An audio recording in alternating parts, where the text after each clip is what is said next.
पंजाबी खबरों के बुलेटिन पंजाब इस वेले दे विच तुहाडा स्वागत है। मैं हाँ जगदीश संधू। बुलेटिन की शुरुआत करते हैं। सूबे के सिक्ख्या मंत्री प्रगट सिंह ने प्रैस कॉन्फ्रेंस की है। प्रगट सिंह ने प्रैस कॉन्फ्रेंस करके अरविंद केजरीवाल सरकार के उपर वड्डे सियासी हमले किए ने। उन्होंने कहा कि सूबे की सिक्ख्या व्यवस्था ते दिल्ली की स्कूली सिक्ख्या की आपस दे विच तुलना नहीं की जा सकती। प्रगट सिंह ने कहा कि पंजाब इस समय सिक्ख्या के मामले च पहले नंबर पर चल रहा जबकि दिल्ली 6वें नंबर पर है। उन्होंने कहा कि पंजाब के सरकारी स्कूलों के विच विद्यार्थियों की गिणती वधी है जबकि दिल्ली के स्कूलों के विच विद्यार्थी घट रहे हैं। उन्होंने कहा कि इस मामले को लैके दिल्ली के सिक्ख्या मंत्री सिसोदिया बेलोड़ी सियासत कर रहे हैं। ਇਹ ਪਹਿਲਾਂ ਤਾਂ ਮੈਨੂੰ ਯਾਦ ਆ ਕਿ ਵਿਧਾਨ ਸਭਾ ਦੇ ਵਿੱਚ ਇਹਨਾਂ ਦੇ ਐਮਐਲਏ ਇਹ ਕਹਿੰਦੇ ਥੱਕਦੇ ਨਹੀਂ ਸੀ ਵੀ ਜੀ ਸਾਡਾ ਤਾਂ ਜਿਹੜਾ ਐਜੂਕੇਸ਼ਨ ਦਾ ਸਿਸਟਮ ਇੰਨਾ ਵਧੀਆ ਜੀ, ਸਾਡਾ ਤਾਂ ਜੀ ਸਕੋਰ ਇੰਨਾ ਜੀ, ਸਾਡਾ ਸਕੋਰ ਇੰਨਾ। ਮੈਂ ਸਕੋਰ ਤੁਹਾਡੇ ਸਾਰਿਆਂ ਕੋਲ ਵੈਸੇ ਤਾਂ ਆ ਵੀ ਗਿਆ ਹੋਣਾ, ਮੈਂ ਕਾਪੀਆਂ ਦੇਤੀਆਂ ਹੈਗੀਆਂ। ਕੁਆਲਿਟੀ ਦੇ ਵਿੱਚ ਪੰਜਾਬ ਦੇ 126 ਸਕੋਰ ਆ ਤੇ ਦਿੱਲੀ ਦੇ 124 ਆ। ਐਕਸੈਸ ਦੇ ਵਿੱਚ ਸਾਡੇ 79 ਆ, ਇਹਨਾਂ ਦੇ 77 ਆ। ਇਨਫਰਾਸਟਰਕਚਰ ਦੇ ਵਿੱਚ ਸਾਡੇ 150 ਆ, ਇਹਨਾਂ ਦੇ 149 ਆ। ਇਕੁਇਟੀ ਦੇ ਵਿੱਚ ਸਾਡੇ 228 ਆ, ਇਹਨਾਂ ਦੇ 224 ਆ। ਗਵਰਨੈਂਸ ਦੇ ਵਿੱਚ ਸਾਡੇ 346 ਆ, ਇਹਨਾਂ ਦੇ 324 ਆ। ਅੱਛਾ, ਅਸੀਂ ਕਿਸੇ ਟਾਈਮ 22ਵੇਂ ਰੈਂਕਿੰਗ ਤੇ ਸੀ, ਇਹ ਉਸ ਟਾਈਮ ਚੌਥੇ ਰੈਂਕਿੰਗ ਤੇ ਸੀ ਤੇ ਅੱਜ ਪੰਜਾਬ ਪਹਿਲੇ ਨੰਬਰ ਤੇ ਆ ਤੇ ਇਹ 6ਵੇਂ ਨੰਬਰ ਤੇ ਚਲੇ ਗਏ ਆ।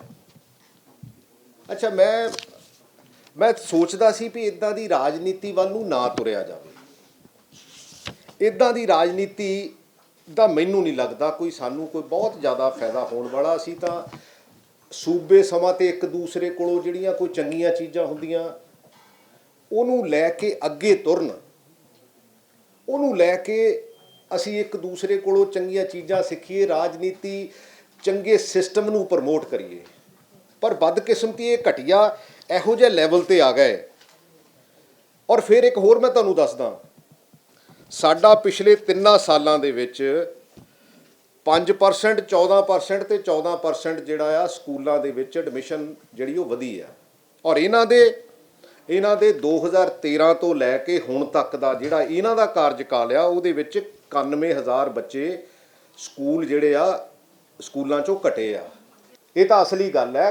ਇੱਕ ਆਮ ਦੇ ਚਿਹਰੇ ਦੇ ਵਿੱਚ ਖਾਸ ਤੁਰੇ ਹੋਏ ਆ। ਇਹ ਕੋਈ ਬਦਲੂ ਦੀ ਮੈਂ ਸੋਚਦਾ ਸੀਗਾ ਕਿ ਯਾਰ ਇੱਧਰ ਨੂੰ ਮੈਂ ਕਦੀ ਇੱਧਰ ਨੂੰ ਸੱਚੀ ਗੱਲ ਹੈ ਪਿਆ ਹੀ ਨਹੀਂ। ਮੈਂ ਕਿਹਾ ਯਾਰ ਆਪਾਂ ਕੰਮ ਕਰੀਏ।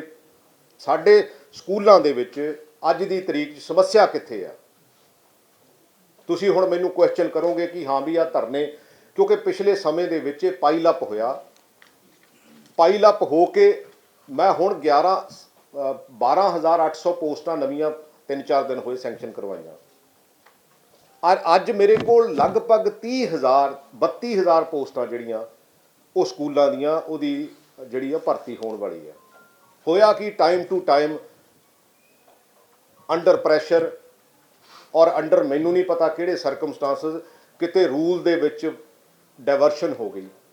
ਮੈਂ ਸਾਰੀਆਂ ਜਿੰਨੀਆਂ ਆਰਗੇਨਾਈਜੇਸ਼ਨ ਆ, ਈਵਨ ਹੁਣ ਵੀ ਮੈਂ 5-4 ਨੂੰ ਮਿਲ ਕੇ ਹਟਿਆ। ਮੈਂ ਕਿਹਾ ਯਾਰ 32,000 ਟੀਚਰਾਂ ਦੀ ਸੈਂਕਸ਼ਨ ਮੇਰੇ ਕੋਲ ਪਈ ਆ। ਜੇ ਆਪਾਂ ਇਹਨੂੰ ਕਿਤੇ ਨਾ ਕਿਤੇ ਡਾਇਵਰਟ ਕਰ ਲਾਂਗੇ, ਜਿਹੜੀ ਗਵਰਨਮੈਂਟ ਦੇ ਰੂਲਾਂ ਤੋਂ ਅਸੀਂ ਪਰਾਂ ਲੈ ਜਾਾਂਗੇ, ਉਹ ਸਾਡੇ ਬੱਚੇ ਜਿਹੜੇ ਆ ਉਹ 32,000 ਭਰਤੀ ਤਾਂ ਸਾਨੂੰ ਕਰ ਲੈਣ ਦੀ ਏ। आम आदमी पार्टी के सीनियर आगू ते दिल्ली के सिक्ख्या मंत्री मनीष सिसोदिया अजकल पंजाब के दौरे ते ने। पंजाब के स्कूलों की उन्होंने वालों दौरा किया जा रहा है, स्कूलों की जांच भी की जा रही है। मनीष सिसोदिया अज रोपड़ जिले के दौरे ते रहे, जिथे उन्होंने कई स्कूलों के जाके सिक्ख्या व्यवस्था का हाल जानिया। इस मौके उन्होंने सोशल मीडिया ते लाइव हो के ਸਕੂਲੀ ਸਿੱਖਿਆ ਦੀਆਂ ਕੁਝ ਕਮੀਆਂ ਵੀ ਦਿਖਾਈਆਂ। ਇਸ ਦੇ ਨਾਲ ਹੀ ਅਧਿਆਪਕਾਂ ਨਾਲ ਵੀ ਮਿਲੇ। ਅਧਿਆਪਕਾਂ ਨੇ ਵੀ ਮਨੀਸ਼ ਸਿਸੋਦੀਆ ਨੂੰ ਆਪਣੀਆਂ ਸ਼ਿਕਾਇਤਾਂ ਦੱਸੀਆਂ। 2014-15 में दिल्ली के स्कूलों की हालत भी ऐसी होती थी, टीचर्स नहीं होते थे, उनके खड़े होने की जगह नहीं होती थी। टॉयलेट देखो, यहाँ दोनों स्कूलों में टॉयलेट बहुत ख़राब, दिल्ली में भी ऐसे होता था।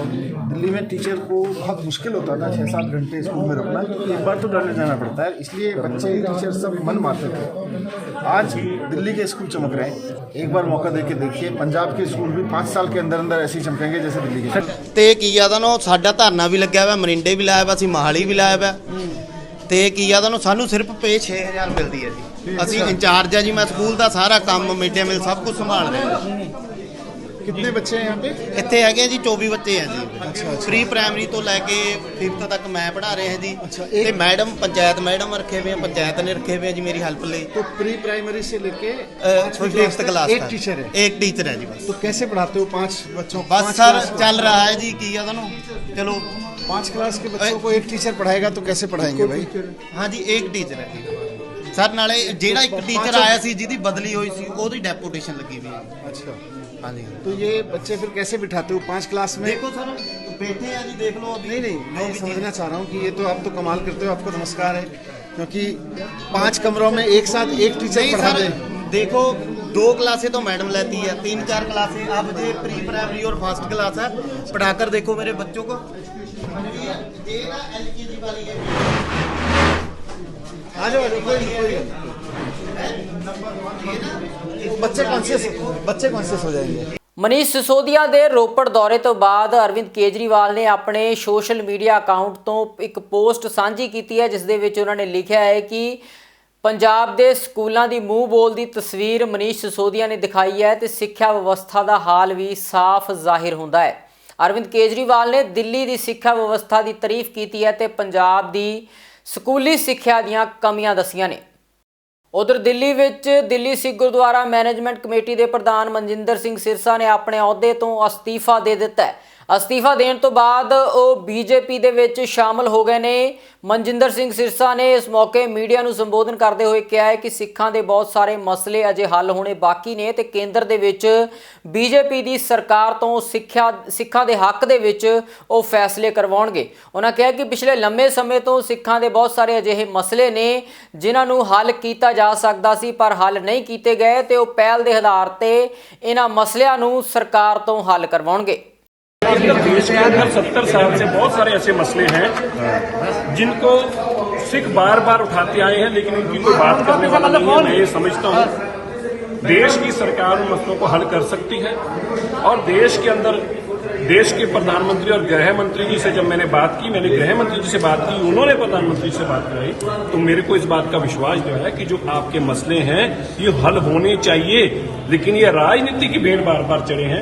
मेरा केवल इतना ही मकसद, इसलिए मैं दिल्ली सिख गुरुद्वारा मैनेजमेंट कमेटी से पहले इस्तीफा देकर और मेरे को एक वाहद सोच के साथ, ताकि हम अपनी जो वचनबद्धता अपनी कम्युनिटी के प्रति जो हम लड़ाई लड़ते रहे हैं उन मसलों को हल करा सके। ऐसे बहुत अनेकों मसले हैं जो 70 साल से हल नहीं हुए, लेकिन अगले कुछ दिनों में हल होते हैं। बड़े मसले सर चाहे वो डोंगवार गुरुद्वारे का मसला हो, चाहे वो सिक्किम के सिखा का मसला हो, चाहे वो ज्ञान गोदरी गुरुद्वारा घर का मसला हो, या तख्त श्री पटना साहब का मसला हो, तख्त श्री हजूर साहब का मसला हो, जम्मू कश्मीर के सिखा का रिजर्वेशन का मसला हो, मध्य प्रदेश के सिकलीगढ़ सिखा का मसला हो, या आसाम के वस रहे ਸਿੰਘਾ राज्य के ਵੇਲੇ ਦੇ ਆਏ ਸਿੱਖਾਂ ਦਾ ਮਸਲਾ ਹੋਵੇ, ਇੱਥੋਂ ਤੱਕ ਕਿ ਮੇਘਾਲਿਆ ਦੇ ਅੰਦਰ ਜਿਹੜਾ ਲੋਕਾਂ ਨੂੰ ਸਾਨੂੰ ਜਾੜਿਆ ਜਾ ਰਿਹਾ ਉਹ ਸ਼ਿਲੌਂਗ ਅੰਦਰ, ਇਹ ਸਾਰੇ ਮਸਲੇ ਇਹੋ ਜਿਹੇ ਨੇ ਜਿਹੜੇ ਅਗਰ ਕੇਂਦਰ ਸਰਕਾਰ ਚਾਹੇ ਤੇ ਚੰਦ ਮਿੰਟਾਂ ਚੱਲ ਸਕਦੇ। ਮਨਜਿੰਦਰ ਸਿੰਘ ਸਿਰਸਾ ਦੇ ਬੀਜੇਪੀ ਦੇ ਵਿੱਚ ਸ਼ਾਮਲ ਹੋਣ ਤੋਂ ਬਾਅਦ ਬੀਜੇਪੀ ਦੇ ਆਗੂਆਂ ਵੱਲੋਂ ਉਹਨਾਂ ਦਾ ਪਾਰਟੀ ਦੇ ਵਿੱਚ ਜੀ ਆਇਆਂ ਨੂੰ ਉਹਨਾਂ ਨੂੰ ਕਿਹਾ ਜਾ ਰਿਹਾ ਤੇ ਸਵਾਗਤ ਕੀਤਾ ਜਾ ਰਿਹਾ ਹੈ।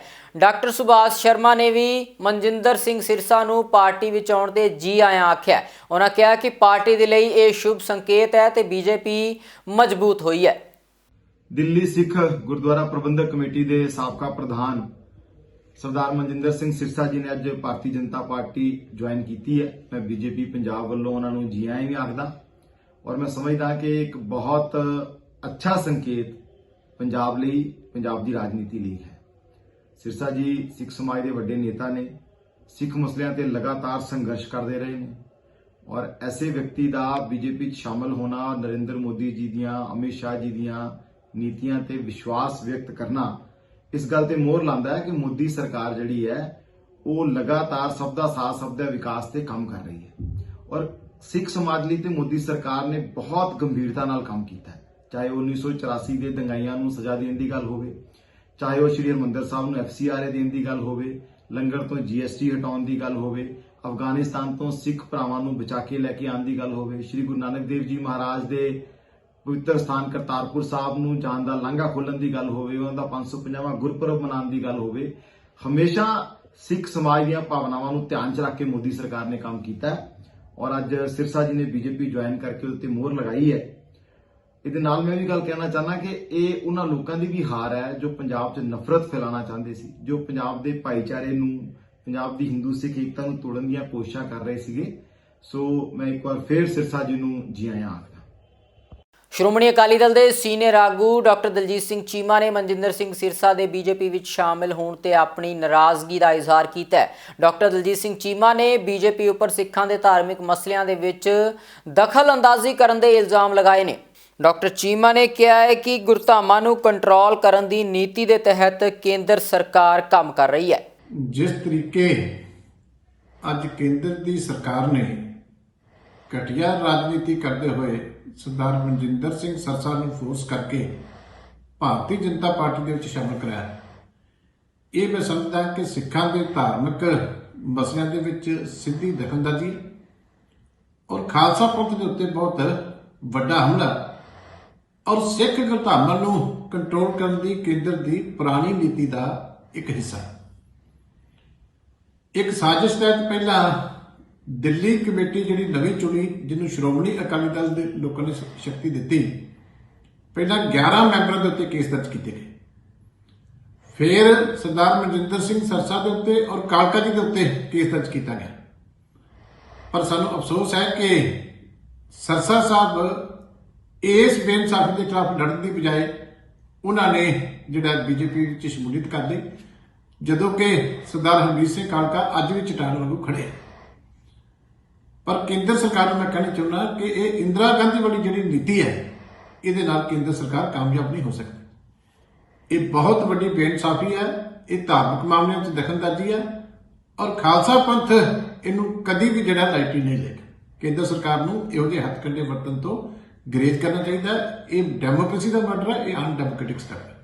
ਪੰਜਾਬ ਦੇ ਮੁੱਖ ਮੰਤਰੀ ਚਰਨਜੀਤ ਸਿੰਘ ਚੰਨੀ ਮੋਗਾ ਵਿਖੇ ਪਹੁੰਚੇ, ਜਿੱਥੇ ਉਹਨਾਂ ਨੇ ਲੋਕਾਂ ਦੇ ਇੱਕ ਵੱਡੇ ਇਕੱਠ ਨੂੰ ਸੰਬੋਧਨ ਕੀਤਾ। ਇਸ ਮੌਕੇ ਚੰਨੀ ਨੇ ਗਰੀਬ ਵਰਗ ਦੇ ਲੋਕਾਂ ਨੂੰ 5-5 ਮਰਲੇ ਦੇ ਪਲਾਟਾਂ ਦੀ ਮਲਕੀਅਤ ਵੀ ਵੰਡੀ ਹੈ। ਲੋਕਾਂ ਨੂੰ ਸੰਬੋਧਨ ਕਰਦੇ ਹੋਏ ਚੰਨੀ ਨੇ ਕਿਹਾ ਕਿ ਪੰਜਾਬ ਸਰਕਾਰ ਲਗਾਤਾਰ ਲੋਕਾਂ ਦੇ ਭਲਾਈ ਦੇ ਲਈ ਕੰਮ ਕਰ ਰਹੀ ਹੈ। ਉਹਨਾਂ ਨੇ ਕਿਹਾ ਕਿ ਬਿਜਲੀ ਦੇ ਬਿੱਲ ਘੱਟ ਹੋਣ ਦੇ ਨਾਲ ਆਮ ਲੋਕਾਂ ਨੂੰ ਫਾਇਦਾ ਹੋਇਆ ਹੈ। ਉਹਨਾਂ ਕਿਹਾ ਕਿ ਪਿੰਡਾਂ ਦੇ ਵਿੱਚ ਵਾਟਰ ਵਰਕਸ ਦੇ ਬਿੱਲ ਵੀ ਮਾਫ ਕਰ ਦਿੱਤੇ ਗਏ ਨੇ ਤੇ ਸਰਕਾਰ ਹਮੇਸ਼ਾ ਗਰੀਬਾਂ ਦੀ ਭਲਾਈ ਦੇ ਲਈ ਵਚਨਬੱਧ ਹੈ। ਇਹ ਹਰ ਘਰ ਦੀ ਪ੍ਰੋਬਲਮ ਹੈ। ਇਸ ਕਰਕੇ 3 ਰੁਪਏ ਟੱਕਾ ਬਿਜਲੀ ਦਾ ਰੇਟ ਘਟਾਇਆ ਵਾਰੀ ਯੂਨਿਟ ਤੇ ਹੁਣ ਅੱਗੇ ਨੂੰ ਤੁਹਾਡੇ ਬਿੱਲ ਲੱਖ ਤੱਕ ਅੱਧੇ ਹੋਣ ਲੱਗ ਗਏ। ਇਹ ਅੱਜ ਤੱਕ ਨਹੀਂ ਹੋਇਆ ਕਿ ਇਕੱਠੇ 3 ਰੁਪਏ ਬਿਜਲੀ ਦਾ ਰੇਟ ਘਟ ਗਿਆ। ਜਿਹਨੇ 100 ਯੂਨਿਟ ਤੱਕ ਜਾਣਾ ਹੈ ਉਹਦਾ ਰੇਟ 1 ਰੁਪਏ 29 ਪੈਸੇ ਦਾ ਰੇਟ ਹੈ। ਮੈਨੂੰ ਕਹਿੰਦੇ ਕਿ ਲਾਗੂ ਨਹੀਂ ਹੋਏ, ਵੀਰ ਕਹਿੰਦੇ ਅਜੇ ਵੀ ਉਸ ਤਰ੍ਹਾਂ ਹੀ ਆ ਰਿਹਾ। ਜਿਹੜਾ ਐਲਪੀ ਬਿੱਲ ਆਇਆ ਹੈ ਉਹਦਾ ਪਿਛਲਾ ਆਇਆ ਨਾ 1 ਨਵੰਬਰ ਦੇ ਬਿਜਲੀ ਦੇ ਰੇਟ ਘਟ ਗਏ।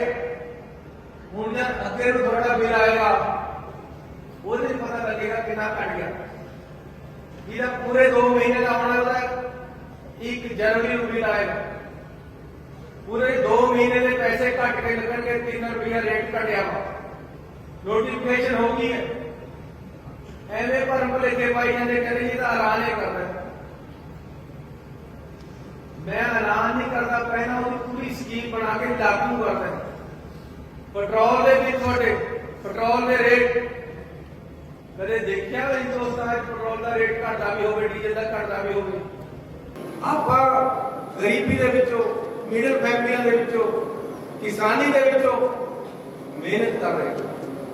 ਸੋ ਵੀਰੋ, ਨਿਹਾਲ ਸਿੰਘ ਵਾਲਿਓ, ਮੈਂ ਤੁਹਾਡੇ ਲਈ ਇੱਕ ਗੱਲ ਕਰਾਂਗੀ, ਇੱਕ ਮੰਗ ਮੰਨਣੀ।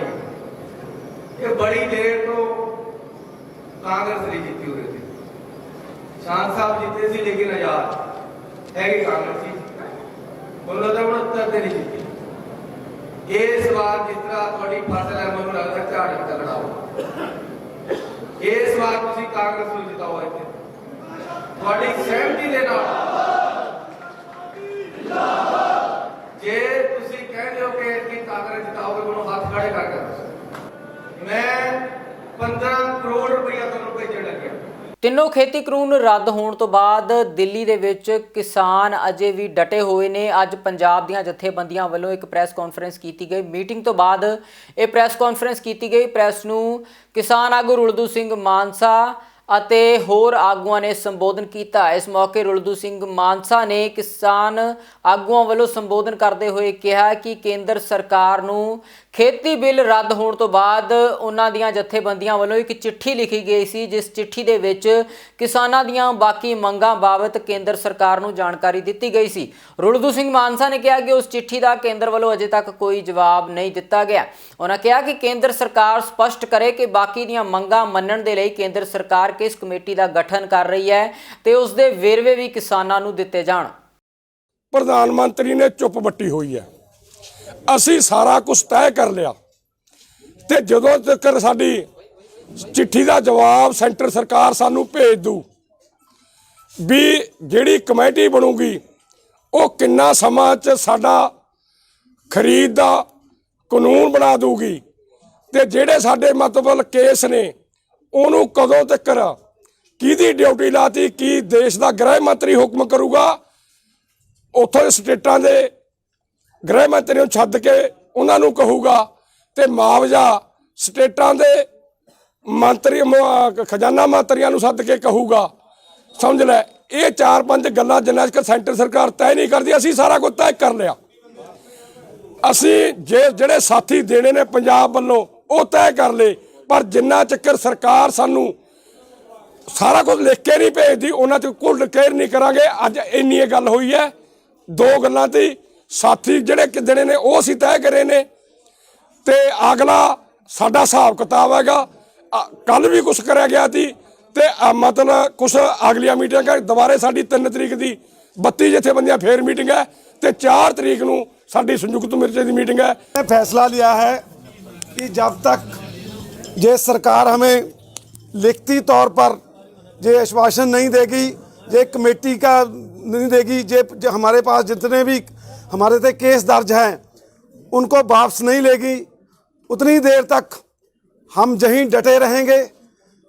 अब सरकार के पाले में बाल है, सरकार हमें बताए ये कमेटी कितने टाइम में फैसला लेगी, ये इसकी बनतर कैसी होगी, सरकार को बताना होगा। और केसों के लिए भी इन्होंने कहा भी हमसे मीटिंग की जाए हरियाणा से, ये हमें लिखती भेजें, हम तैयार हैं मीटिंग करने के लिए। और हमारे कल तक या परसों तक 2 दिन केस वापस लाएं, फिर ही हम कोई अगली 4 तरीक को फैसला लेंगे, नहीं उतनी देर तक हम यहीं डटे रहेंगे। ਪੰਜਾਬ ਤੋਂ ਕਾਂਗਰਸ ਦੇ ਐਮਪੀ ਜਸਬੀਰ ਸਿੰਘ ਡਿੰਪਾ ਨੇ ਕੇਂਦਰ ਸਰਕਾਰ ਦੇ ਉੱਪਰ ਤਿੱਖਾ ਸਿਆਸੀ ਹਮਲਾ ਕੀਤਾ ਹੈ। ਜਸਬੀਰ ਸਿੰਘ ਡਿੰਪਾ ਨੇ ਇਲਜ਼ਾਮ ਲਗਾਏ ਨੇ ਕਿ ਸਦਨ ਦੇ ਵਿੱਚ ਸਰਕਾਰ ਵਿਰੋਧੀਆਂ ਨੂੰ ਸਵਾਲ ਪੁੱਛਣ ਨਹੀਂ ਦੇ ਰਹੀ। ਉਹਨਾਂ ਨੇ ਕਿਹਾ ਕਿ ਜ਼ਰੂਰੀ ਮਸਲਿਆਂ ਤੇ ਸਰਕਾਰ ਕਿਸੇ ਨਾ ਕਿਸੇ ਬਹਾਨੇ ਸਵਾਲ ਸੁਣਨ ਤੋਂ ਭੱਜ ਰਹੀ ਹੈ। ਕੇਜਰੀਵਾਲ ਬਾਰੇ ਪੁੱਛੇ ਇੱਕ ਸਵਾਲ ਦਾ ਜਵਾਬ ਦਿੰਦਿਆਂ ਡਿੰਪਾ ਨੇ ਕਿਹਾ ਹੈ ਕਿ ਪੰਜਾਬ ਦੇ ਆਗੂਆਂ ਨੂੰ ਕੇਜਰੀਵਾਲ ਤੋਂ ਸਿੱਖਣ ਦੀ ਜ਼ਰੂਰਤ ਨਹੀਂ ਹੈ। ਪੰਜਾਬ ਦੇ ਵਿੱਚ ਕਾਬਿਲ ਆਗੂ ਨੇ ਤੇ ਸੂਬਾ ਸਰਕਾਰ ਕੋਲ ਆਗੂਆਂ ਦੀ ਤੇ ਅਗਵਾਈ ਦੀ ਕੋਈ ਕਮੀ ਨਹੀਂ ਹੈ। ਦੇਖੋ, ਕੇਜਰੀਵਾਲ ਕੋ ਸਾਨੂੰ ਇਹ ਸਿੱਖਣ ਦੀ ਲੋੜ ਨਹੀਂ, ਨਾ ਉਹਨੂੰ ਦੱਸਣ ਦੀ ਲੋੜ ਅਸੀਂ ਪੰਜਾਬ ਨੂੰ ਕਿੱਦਾਂ ਅੱਗੇ ਲੈ ਕੇ ਜਾਣਾ। ਪੰਜਾਬ ਨੂੰ ਵਾਅਦੇ ਦੀ ਲੋੜ ਨਹੀਂ, ਪੰਜਾਬ ਨੂੰ ਇਰਾਦੇ ਦੀ ਲੋੜ ਆ। ਪੰਜਾਬ ਦਾ ਜਿਹੜਾ ਗੌਰਵਮਈ ਇਤਿਹਾਸ ਆ ਜਾਂ ਗੌਰਵਮਈ ਪਿਛੋਕੜ ਆ, ਉਸ 'ਤੇ ਅਸੀਂ ਪੰਜਾਬ ਨੂੰ ਲੈ ਕੇ ਜਾਣਾ। ਉਹ ਪੰਜਾਬੀ ਖੁਦ ਕਰ ਸਕਦੇ ਨੇ। ਪੰਜਾਬ ਦੇ ਵਿੱਚ ਬਹੁਤ ਵਧੀਆ ਲੀਡਰ ਹੋਏ ਨੇ, ਬਹੁਤ ਵਧੀਆ ਜਿਹੜੇ ਆ ਸਾਇੰਸਦਾਨ ਹੋਏ ਨੇ, ਬਹੁਤ ਵਧੀਆ ਵਿਦਵਾਨ ਹੋਏ ਨੇ। ਸਾਨੂੰ ਕੇਜਰੀਵਾਲ ਦੀਆਂ ਸਲਾਹਾਂ ਦੀ ਲੋੜ ਨਹੀਂ। ਮੈਂ ਸਮਝਦਾ ਕਿ ਕੇਜਰੀਵਾਲ ਪਹਿਲਾਂ ਆਪਣਾ ਦਿੱਲੀ ਦਾ ਠੀਕ ਕਰੇ। ਅੱਜ ਦਿੱਲੀ ਸਭ ਤੋਂ ਪ੍ਰਦੂਸ਼ਿਤ ਸ਼ਹਿਰ ਹੈ। ਅੱਜ ਹਰ ਪਿੱਛੇ ਪਾਸੇ ਦਿੱਲੀ ਪਿੱਛੇ ਜਾ ਰਹੀ ਆ। ਅੱਜ ਜਿਹੜੀਆਂ ਦਿੱਲੀ ਦੀਆਂ ਲੋਕਲ ਬੱਸਾਂ ਨੇ ਇਹ ਸ਼ੀਲਾ ਡਿਕਸ਼ਿਤ ਹੋਣਾ ਨੇ ਜੋ ਪਾਈਆਂ ਉਹ ਬੱਸਾਂ, ਜਿਹੜੇ ਫਲਾਈਓਵਰ ਸ਼ੀਲਾ ਡਿਕਸ਼ਿਤ ਹੋਣੀ ਬਣਾ ਕੇ ਕਾਂਗਰਸ ਬਣਾ ਗਈ, ਉਹੀ ਫਲਾਈਓਵਰ ਬਣੇ ਨੇ। ਨਾ ਇਹਨਾਂ ਨੇ ਨਵਾਂ ਕੋਈ ਫਲਾਈਓਵਰ ਬਣਾਇਆ, ਨਾ ਦਿੱਲੀ ਨੂੰ ਸੁਧਾਰਨ ਦੇ ਵਿੱਚ ਕੋਈ ਨਵਾਂ ਇਹਨਾਂ ਨੇ ਕੰਮ ਕੀਤਾ। ਮੈਂ ਸਮਝਦਾ ਕਿ ਕੇਜਰੀਵਾਲ ਪਹਿਲਾਂ ਦਿੱਲੀ ਠੀਕ ਕਰ ਲੈਣ, ਪੰਜਾਬ ਦਾ ਮੁੱਖ ਮੰਤਰੀ ਬਣਨ ਦੇ ਸੁਪਨੇ ਨਾ ਲੈਣ।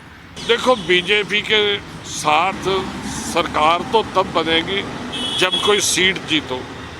जो आदमी बीजेपी के साथ पंजाब में जाएगा, सरकार बनाना तो दूर की बात, अपनी सीट भी जीतनी मुश्किल हो। ਤੇ ਉਧਰ ਕੈਬਨਿਟ ਮੰਤਰੀ ਭਾਰਤ ਭੂਸ਼ਣ ਆਸ਼ੂ ਵੱਲੋਂ ਵੀ ਇੱਕ ਪ੍ਰੈਸ ਕਾਨਫਰੰਸ ਕੀਤੀ ਗਈ। ਪ੍ਰੈਸ ਕਾਨਫਰੰਸ ਨੂੰ ਸੰਬੋਧਨ ਕਰਦਿਆਂ ਕੈਬਨਿਟ ਮੰਤਰੀ ਵੱਲੋਂ ਝੋਨੇ ਦੀ ਖਰੀਦ ਬਾਬਤ ਜਾਣਕਾਰੀ ਦਿੱਤੀ ਗਈ ਹੈ। ਉਹਨਾਂ ਕਿਹਾ ਕਿ ਇਸ ਵਾਰੀ ਝੋਨੇ ਦੀ ਖਰੀਦ ਦਾ ਕੰਮ ਸਫਲਤਾਪੂਰਵਕ ਨਪੇਰੇ ਚੜ੍ਹਿਆ ਹੈ। ਉਹਨਾਂ ਕਿਹਾ ਕਿ ਕਿਸਾਨਾਂ ਨੂੰ ਵੀ ਇਸ ਵਾਰੀ ਬੇਹੱਦ ਘੱਟ ਮੁਸ਼ਕਲਾਂ ਦਾ ਸਾਹਮਣਾ ਕਰਨਾ ਪਿਆ ਹੈ। ਇਸ ਵਾਰ ਬੜਾ ਇੱਕ ਚੈਲੰਜ ਸੀਗਾ ਸੈਂਟਰ ਗਵਰਨਮੈਂਟ ਵੱਲੋਂ ਵੀ ਅਸੀਂ ਲੈਂਡ ਰਿਕਾਰਡ ਕਿਸ ਤਰੀਕੇ ਇੰਟੀਗ੍ਰੇਟ ਕਰਨਾ ਹੈ, ਤੇ ਸਰਕਾਰ ਨੇ ਕੋਸ਼ਿਸ਼ ਕੀਤੀ ਕਿਸਾਨਾਂ ਨੂੰ ਘੱਟ ਤੋਂ ਘੱਟ ਤਕਲੀਫ ਦੇ ਕੇ, ਜਿਹਦੇ ਵਿੱਚ ਸਾਡੇ ਆੜਤੀਆ ਵਰਗ ਨੇ ਸਾਡੀ ਬੜੀ ਮਦਦ ਕੀਤੀ। ਮੈਂ ਐਪਰੀਸ਼ੀਏਟ ਕਰਾਂਗਾ ਮੰਡੀ ਬੋਰਡ ਦੀਆਂ ਸੇਵਾਵਾਂ ਨੂੰ, ਰੈਵਨਿਊ ਡਿਪਾਰਟਮੈਂਟ ਦੀਆਂ ਨੂੰ, ਜਿਨ੍ਹਾਂ ਨੇ ਫੂਡ ਡਿਪਾਰਟਮੈਂਟ ਨਾਲ ਰਲ ਕੇ ਇੰਨਾ ਵਧੀਆ ਇਸ ਵਾਰੀ ਇਸ ਸੀਜ਼ਨ ਨੂੰ ਨੇਪਰੇ ਚਾੜਿਆ।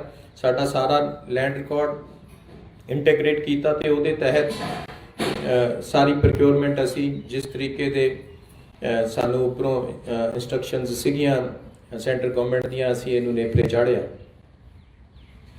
ਤੇ ਉਹਦੇ ਤਹਿਤ ਜਦੋਂ ਇਨੀਸ਼ੀਅਲੀ ਕੋਈ ਸਿਸਟਮ ਤੁਸੀਂ ਕਰਦੇ ਹੋ ਤੇ ਉਹਦੇ 'ਚ ਪੇਮੈਂਟਾਂ 'ਚ ਕੋਈ ਥੋੜਾ ਬਹੁਤ ਕਿਤੇ ਫਰਕ ਵੀ ਆਉਂਦਾ ਹੋਵੇ, ਪਰ ਇਸ ਵਾਰ ਦੀ ਜਿਹੜੀ ਪ੍ਰੋਕਿਉਰਮੈਂਟ 24 ਘੰਟੇ ਤੋਂ ਜ਼ਿਆਦਾ ਕਿਸੇ ਕਿਸਾਨ ਨੂੰ ਮੰਡੀ 'ਚ ਬੈਠਣਾ ਨਹੀਂ ਪਿਆ।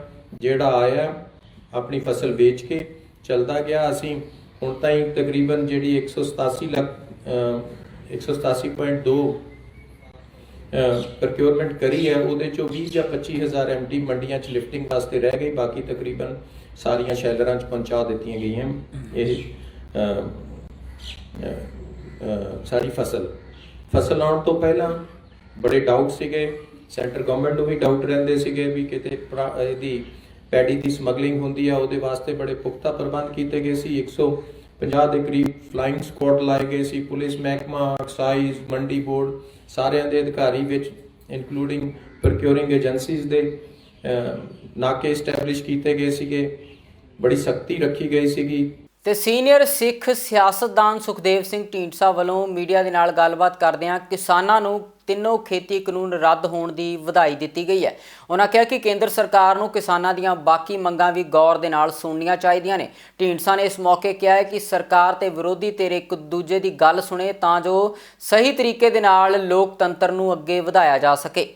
ਇਸ ਮੌਕੇ ਉਹਨਾਂ ਕਿਹਾ ਕਿ ਸਰਕਾਰ ਨੂੰ ਕਿਸਾਨਾਂ ਦੀਆਂ ਜਾਇਜ਼ ਮੰਗਾਂ ਮੰਨਣੀਆਂ ਚਾਹੀਦੀਆਂ ਨੇ। ਪਹਿਲਾਂ ਤਾਂ ਇਹ ਹੈ ਕਿ ਬਹੁਤ ਖੁਸ਼ੀ ਹੈ ਕਿ ਕਿਸਾਨਾਂ ਵਿਚਾਰਿਆਂ ਦੇ ਬਹੁਤ ਲੰਬੇ ਸਮੇਂ ਤੋਂ ਲੜਾਈ ਲੜ ਰਹੇ ਸੀ। ਉਹਨਾਂ ਦੀਆਂ ਮੰਗਾਂ ਮੰਨੀਆਂ ਗਈਆਂ, ਭਾਵੇਂ ਲੇਟ ਮੰਨੀਆਂ ਗਈਆਂ। ਮੈਂ ਜਿੱਥੇ ਉਹਨਾਂ ਨੂੰ ਵਧਾਈ ਦਿੰਦਾ ਉੱਥੇ ਪ੍ਰਧਾਨ ਮੰਤਰੀ ਜੀ ਦਾ ਧੰਨਵਾਦ ਕਰਦਾ ਕਿ ਉਹਨਾਂ ਨੇ ਬਹੁਤ ਪਵਿੱਤਰ ਦਿਨ 'ਤੇ ਇਹ ਗੱਲਾਂ ਕੀਤੀਆਂ ਔਰ ਉਹਨਾਂ ਦੀਆਂ ਮੰਗਾਂ ਮੰਨੀਆਂ ਗਈਆਂ। ਦੂਸਰਾ ਇਹ ਹੈ ਕਿ ਹੁਣ ਸਰਕਾਰ ਨੂੰ ਵੀ ਖੁੱਲ੍ਹੇ ਦਿਲ ਨਾਲ ਔਰ ਉਹਨਾਂ ਨੂੰ ਵੀ ਖੁੱਲ੍ਹੇ ਦਿਲ ਨਾਲ ਗੱਲ ਕਰਨੀ ਚਾਹੀਦੀ ਹੈ। ਜਿਹੜੀਆਂ ਜਾਇਜ਼ ਗੱਲਾਂ ਨੇ ਮੰਨਣੀਆਂ ਚਾਹੀਦੀਆਂ ਸਰਕਾਰ ਨੂੰ ਵੀ, और ਜਿਹੜੀਆਂ ਉਹ ਨੇ ਉਹਨਾਂ ਨੂੰ भी कोई कमेटियाँ बनाते हैं तो भी मान लेनी चाहिए। माना जाए सर अब किसानों को अपने घर वापस चला जाना चाहिए क्योंकि सरकार ने कृषि कानून बिल रद्द कर दिए हैं और अब MSP की जो मांग है उस पर अड़े हुए हैं किसान। देखो मैं समझदा कि जो ਅਸੀਂ ਅਖਬਾਰਾਂ ਵਿੱਚ ਪੜ੍ਹ ਰਹੇ ਹਾਂ ਜਾਂ ਤੁਹਾਡੇ TV ਤੇ ਦੇਖ ਰਹੇ ਹਾਂ ਉਹਦੇ 'ਚ ਤਕਰੀਬਨ ਕਿਸਾਨ ਵੀ ਉਸ ਗੱਲ ਤੇ ਸਹਿਮਤ ਨੇ ਕਿ MSP ਵਾਸਤੇ ਕਮੇਟੀ ਬਣ ਜਾਏਗੀ ਔਰ ਉਹ ਫੈਸਲਾ ਕਰੇਗੀ। ਉਹਦੇ 'ਚ ਕਿਸਾਨਾਂ ਦੇ ਨੁਮਾਇੰਦੇ ਵੀ ਹੋਣਗੇ ਔਰ ਜਿਹੜੇ ਐਗਰੀਕਲਚਰ ਸਪੈਸ਼ਲਿਸਟ ਹੋਣਗੇ ਉਹ ਵੀ ਹੋਣਗੇ ਤੇ ਉਹਦੇ ਨਾਲ ਠੀਕ ਹੈ ਇੱਕ ਦੂਸਰੇ ਦੀ ਸਮਝਣ ਦੀ ਯਤਨ ਕਰਨਗੇ। ਮੈਂ ਸਮਝਦਾ ਉਹ ਵੀ ਮਸਲਾ ਹੱਲ ਹੋਣਾ ਚਾਹੀਦਾ। ਤੇ ਪੰਜਾਬ ਤੋਂ ਬਾਅਦ ਹੁਣ ਦਿੱਲੀ ਸਰਕਾਰ ਨੇ ਵੀ ਪੈਟਰੋਲ ਤੇ ਡੀਜ਼ਲ ਦੇ ਉੱਪਰ ਵੈਟ ਬੇਹੱਦ ਘੱਟ ਕਰ ਦਿੱਤਾ ਹੈ। 30% ਵੈਟ ਪਹਿਲਾਂ ਦਿੱਲੀ ਸਰਕਾਰ ਦੁਆਰਾ ਪੈਟਰੋਲ ਤੇ ਡੀਜ਼ਲ ਤੇ ਲਗਾਇਆ ਜਾ ਰਿਹਾ ਸੀ, ਜਿਸ ਨੂੰ ਲੈ ਕੇ ਹੁਣ ਲਗਭਗ ਇਹ ਵੈਟ 19% ਕਰ ਦਿੱਤਾ ਗਿਆ ਹੈ। ਹੁਣ ਦਿੱਲੀ ਦੇ ਲੋਕਾਂ ਨੂੰ ਸਸਤਾ ਤੇ ਪੈਟਰੋਲ ਅਤੇ ਡੀਜ਼ਲ ਉਪਲਬਧ ਹੋ ਰਿਹਾ ਹੈ। ਆਓ ਸੁਣਦੇ ਹਾਂ ਦਿੱਲੀ ਦੇ ਸਥਾਨਕ ਲੋਕਾਂ ਦੀ ਪੈਟਰੋਲ ਤੇ ਡੀਜ਼ਲ सस्ता होने ਤੇ ਕੀ प्रतिक्रिया है। आज पेट्रोल के दाम जिस तरीके से कम किए हैं कैबिनेट में, आज रात से नई दरें लागू हो जाएंगी, क्या लगता है कि फ़ायदा होगा कहीं ना कहीं? हाँ सर, बिल्कुल खुशी की बात है, सबको फ़ायदा होगा। हमें क्या है, सभी दिल्ली वासियों को, और दिल्ली से बहुत सारी चीज़ें चलती हैं, ये बाहर तक के लोगों को फ़ायदा होगा। अगर दिल्ली की बात करें तो पहले उत्तर प्रदेश और हरियाणा में पहले ही दाम कम थे, आज दिल्ली सरकार ने किए हैं। आज सर अब ये ऊपर लेवल का मामला है, इस लेवल में हम लोग नहीं सोच सकते। हमें तो जहाँ से मिलता है हम वहाँ का रेट देखते हैं। तो फायदा होगा कहीं ना कहीं जेब पे हाँ असर पड़ेगा। बिल्कुल बिल्कुल बिल्कुल फ़ायदा होगा सर। जहाँ हमें महंगा लग रहा था वही चीज़ हमें सस्ती लगेगी। फ़ायदा तो ऑब्वियसली होगा, बट दूसरे राज्य में पहले से ही हो रखा था, दिल्ली में नहीं हो रखा था। अब इससे हमें दिल्ली वालों को भी थोड़ा फ़ायदा मिल जाए, अच्छी बात है, क्योंकि महंगाई तो बढ़ ही रही है। तो पेट्रोल सस्ता हो जाए तो हमारे पॉकेट में थोड़ा आराम मिलेगा। बाकी गवर्नमेंट देखते हैं क्या करते हैं। वो तो ऑब्वियसली है कि थोड़ा बहुत फ़ायदा तो होगा ही, लेकिन कहीं और से कुंडी लगा देंगे।